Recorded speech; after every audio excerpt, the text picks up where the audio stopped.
സൂചനയ്ക്ക് കിട്ടി. അധികം പ്രശ്നങ്ങളൊന്നും പറയേണ്ട വൈകിയ വേളയിൽ എല്ലാവരെയും ആശീർവദിച്ച് വീട്ടിൽ പറഞ്ഞയക്കുക എന്നുള്ളതാണ് എൻ്റെ കർത്തവ്യം.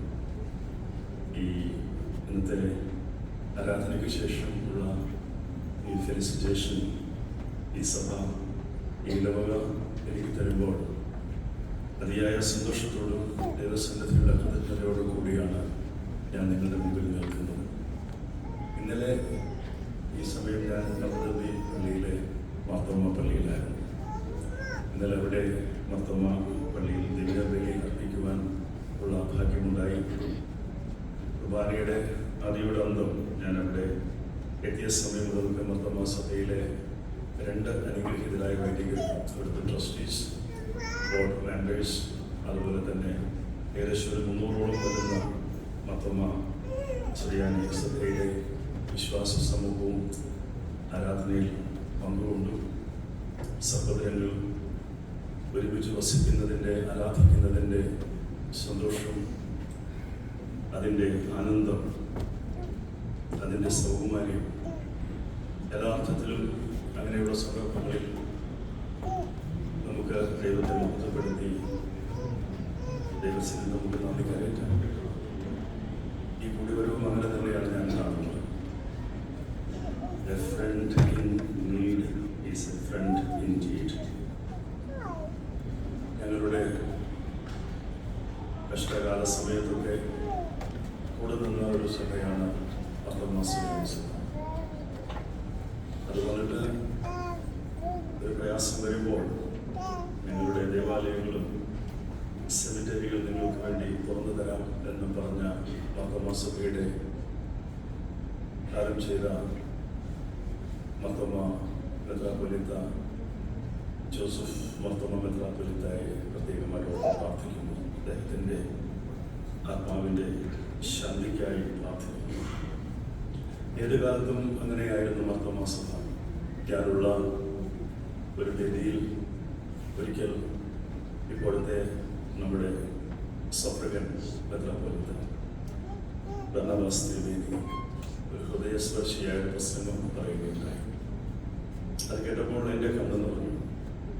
മറ്റൊന്നുമായിരുന്നില്ല, ഞങ്ങളുടെ സഭയ്ക്ക് കഴിഞ്ഞ കുറച്ച് നാളുകളിൽ കടന്നു പോകേണ്ടി വന്നതായ കനൽ വഴികളുമായി ബന്ധപ്പെട്ടു. അതിലൂടെ നടക്കേണ്ടി വന്നപ്പോഴുണ്ടായ പ്രയാസങ്ങളും ഒക്കെ ഒന്ന് ലഘൂകരിക്കാൻ ആണ് തിരുമേനി ആ കാര്യം പോകുന്നത്. ഒന്നുമില്ലായ്മയിൽ നിന്നും എല്ലായിടത്തു നിന്നും ഇറക്കി വിട്ടപ്പോൾ വിശുദ്ധ ഗ്രന്ഥം കയ്യിൽ പിടിച്ചുകൊണ്ട് സുവിശേഷത്തിൻ്റെ ബലത്തിൽ, പ്രാർത്ഥനയുടെ ഐക്യത്തിൽ അടിത്തറയിട്ട് പണിത ഒരു സഭയാണ് മാർത്തോമ്മ സഭ എന്ന് അദ്ദേഹം അവിടെ ഓർമ്മപ്പെടുത്തി. അദ്ദേഹത്തിൻ്റെ വാക്കുകളിൽ ഒത്തിരി നൊമ്പരം ഒക്കെ ഉണ്ടായിരുന്നു. സഭാചരിത്രത്തിൽ അങ്ങനെയുള്ള ഒത്തിരി വിള്ളലുകളും വിഭജനങ്ങളും ഉണ്ടായിട്ടുണ്ട്. എന്നാൽ അങ്ങനെയുള്ള വിഭജനങ്ങളും വിള്ളലുകളും ക്രിസ്തു ശരീരത്തെ മുറിപ്പെടുത്തുന്ന അനുഭവമാകാതിരിക്കാൻ നമുക്ക് ശ്രദ്ധിക്കാം.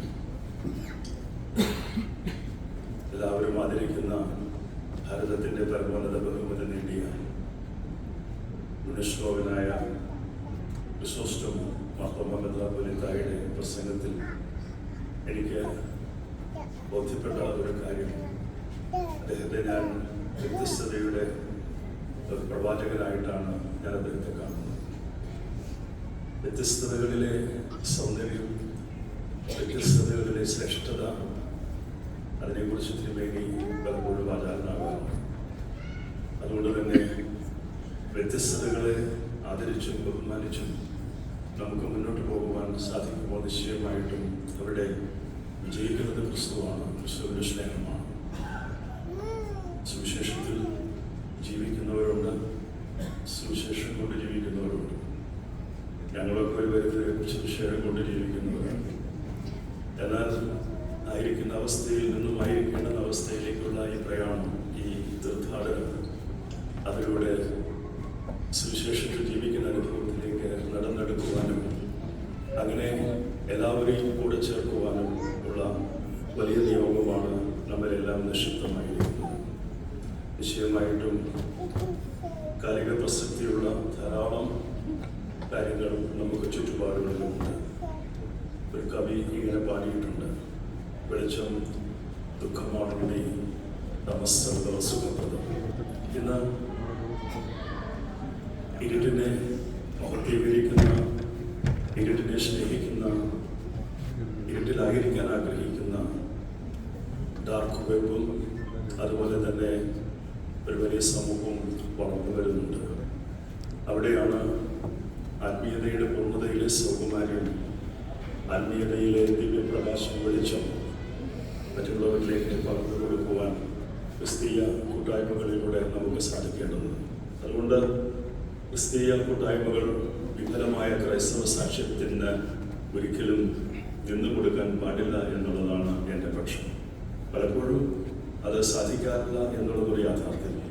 അവിടെയാണ് നിരന്തരമായ പ്രാർത്ഥനയിലൂടെയും പരിശ്രമത്തിലൂടെയും ക്രിസ്തു സ്നേഹത്തിൻ്റെ അവിടുന്ന് പകർന്നു നൽകുന്ന ദിവ്യപ്രകാശം എല്ലാവരിലേക്കും എത്തിക്കുവാൻ നമുക്ക് ആ നിലകളിലുള്ള പ്രവർത്തനം സുവിശേഷത്തിലൂടെ ജീവിച്ച് ലോകത്തിന് മുഴുവനും അത് മാതൃകയാക്കി കാണിച്ചു കൊടുക്കുവാൻ കഴിയട്ടെ, സാധിക്കട്ടെ എന്നുള്ള പ്രാർത്ഥന.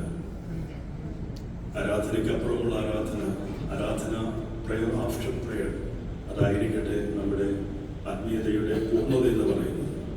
ആത്മീയതയിലൂടെ നാം സംശീകരിക്കുന്ന, ആരാധനയോടെ സംശീകരിക്കുന്ന ആധ്യാത്മികതയിൽ അത് എല്ലാ അർത്ഥത്തിലും ജീവിതത്തിൽ നമ്മുടെ നാൾവഴികളിൽ പ്രാവർത്തികമാക്കുവാൻ കഴിയട്ടെ എന്നുള്ളതായിരിക്കണം യഥാർത്ഥത്തിലുള്ളതായ ആരാധനയായി നമ്മൾ കണ്ടെത്തേണ്ടുന്നതും നമ്മൾ പ്രാവർത്തികമാക്കേണ്ടുന്നതും.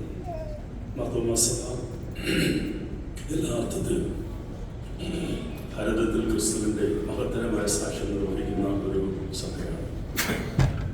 സുവിശേഷത്തിൽ ജീവിച്ച് സുവിശേഷത്തിലൂടെ അനേകരെ ജനിപ്പിച്ച് ക്രിസ്തുവിൻ്റെ സ്നേഹത്തിൻ്റെ ആ പ്രകാശം പരത്തുന്നതിൽ ഈ സഭയ്ക്ക് ഒത്തിരി വിജയം വരിക്കുവാനായിട്ട് സാധിച്ചിട്ടുണ്ട്. ഈ സഭയ്ക്കും സഭയുടെ എല്ലാ പ്രവർത്തനങ്ങൾക്കും എല്ലാ ഭാവങ്ങളും നന്മകളും